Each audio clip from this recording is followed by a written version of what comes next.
Hello दोस्तों, नमस्कार। मेरा नाम है चंदन कुमार। आज हम लोग क्लास 10th हिंदी का चैप्टर 1 देखने वाले हैं। ठीक है, लेखक परिचय देखेंगे, जिसमें गद्य खंड के पहला चैप्टर है।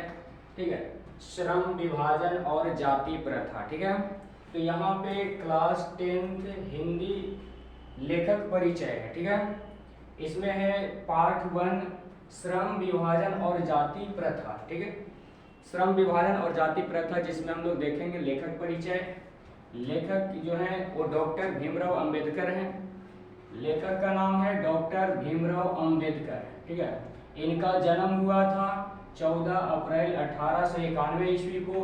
डॉक्टर भीमराव अंबेडकर का जन्म हुआ था 14 अप्रैल 1891 ईस्वी को। ठीक है, जन्म स्थान जो है महू, कौन सा गांव है तो महू मध्य प्रदेश में एक दलित परिवार में हुआ था। कैसा परिवार में तो दलित परिवार में हुआ था। ठीक है, इनका शिक्षा जो ग्रहण हुआ था वो प्राथमिक शिक्षा, यानी प्राथमिक शिक्षा यहाँ पे दिया गया है तो प्राथमिक शिक्षा शायद ये गांव पे ही ग्रहण किए थे। ठीक है, उसके बाद ये बड़ौदा चले गए थे। कहाँ गए थे? बड़ौदा। किनके कहने पर तो नरेश के कहने पर। ठीक है, नरेश के कहने पर, यानी नरेश ने उनको प्रोत्साहित किए थे। उनके कहने पर ये कहाँ चले गए थे तो बड़ौदा चले गए थे। उसके बाद कहता है यहाँ पे उच्चतर शिक्षा के लिए न्यूयॉर्क गए थे, यानी अमेरिका गए थे। ठीक है, अमेरिका चले गए। फिर वहां से लंदन गए। ठीक है, लंदन यानी इंग्लैंड चले गए थे। ठीक है, आगे कहता है कि स्वदेश में कुछ समय उन्होंने वकालत भी की थी। यानी कि स्वदेश कहने का मतलब कि अपने देश में कुछ समय तक उन्होंने वकालत भी किया था। ठीक है, और कहता है यहाँ पे और समाज और राजनीति में बेहद सक्रिय भूमिका निभाते हुए उन्होंने अछूतों, ठीक है, अछूतों स्त्रियों और मजदूरों को मानवीय अधिकार व सम्मान दिलाने के लिए अथक प्रयास यानी कि किए थे, अथक संघर्ष किए थे। यहाँ पे हमारे देश में आप सब जानते ही हैं कि किस प्रकार से ऊंच नीच जाति प्रथा चलते रहता था। ठीक है, उसमें अछूतों के लिए, नीचे जातियों के लिए और स्त्रियों और मजदूरों को एक मानवीय सम्मान यानी कि दिलाने के लिए, अधिकार दिलाने के लिए इन्होंने बहुत ज्यादा प्रयास किए थे। ठीक है, ये हम लोग को रहा क्लास 10th का लेखक परिचय पहला चैप्टर का है, जिसमें श्रम विभाजन और जाति प्रथा कहता है। इसको में याद रखना बहुत जरूरी होगा। ठीक है, कि इनका लेखक का नाम क्या है, डॉक्टर भीमराव अंबेडकर। जन्म कब हुआ था?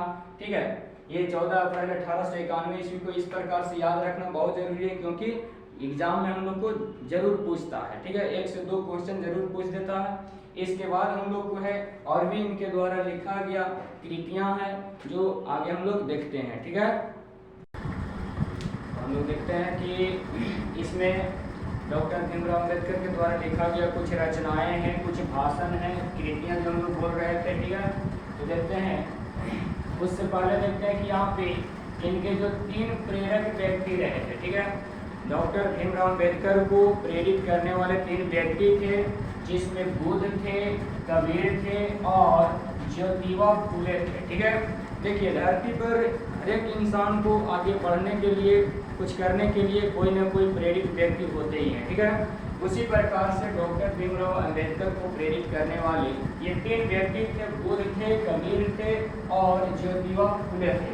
इसीलिए आज डॉक्टर भीमराव अंबेडकर यहाँ तक पहुँच चुके हैं। ठीक है, कारण कि अब इनके द्वारा प्रमुख जो है रचनाएं हैं और भाषण है। ठीक है, जिसके बाद हम लोग कर रहे थे रचनाएं, भाषण और कृतियां, वो यहाँ पे दिया गया। ठीक है, तो हम लोग जो चीज़ लगभग एग्जाम में पूछने वाले होते हैं, जो हल्का है, उस चीज़ को हम लोग याद कर लेते हैं। ठीक है, और भी इनके द्वारा लिखा गया बहुत से रचनाएं, बहुत से भाषण हैं। ठीक है, तो यहाँ पे देखते हैं हम लोग द कास्ट्स इन इंडिया। क्या है? The castes in India, their mechanism. ठीक है, their mechanism, genesis and development, who are they. ठीक है, who are they, who are Shudras. ठीक है, who are Shudras, Buddhism and communism, annihilation of caste, annihilation of caste हो गया, ठीक है। इतना हम लोग को याद रखना जरूरी होता है। जैसे 1 हो गया, 2 हो गया, ठीक है, सॉरी इधर नहीं, यहाँ पे कास्टेस हो गया, ठीक है, 2 3 4 5 6 7, इतना हम लोग को याद रखना जरूरी होता है।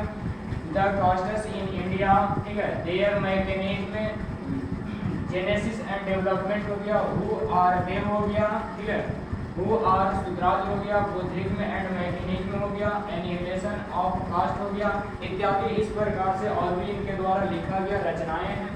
कहा है हिंदी में बाबा साहब अम्बेडकर यानी बाबा साहब भीमराव अम्बेडकर संपूर्ण बाढ़मय नाम से, ठीक है, कितने खंडों में, तो 21 खंडों में प्रकाशित किया गया। कितने खंडों में, तो 21 खंडों में प्रकाशित किया गया है। हिंदी में बाबा साहब भीमराव अम्बेडकर संपूर्ण बाढ़मय नाम से 21 खंडों में प्रकाशित किया गया, ठीक है, हो चुका है। आगे कहते हैं कि इनका निधन जो होता है, डॉक्टर भीमराव अम्बेडकर का निधन हो जाता है दिसंबर 1956 ईस्वी को दिल्ली में। कहाँ हो जाता है? दिसंबर 1956 ईस्वी को दिल्ली में इनका निधन हो जाता है।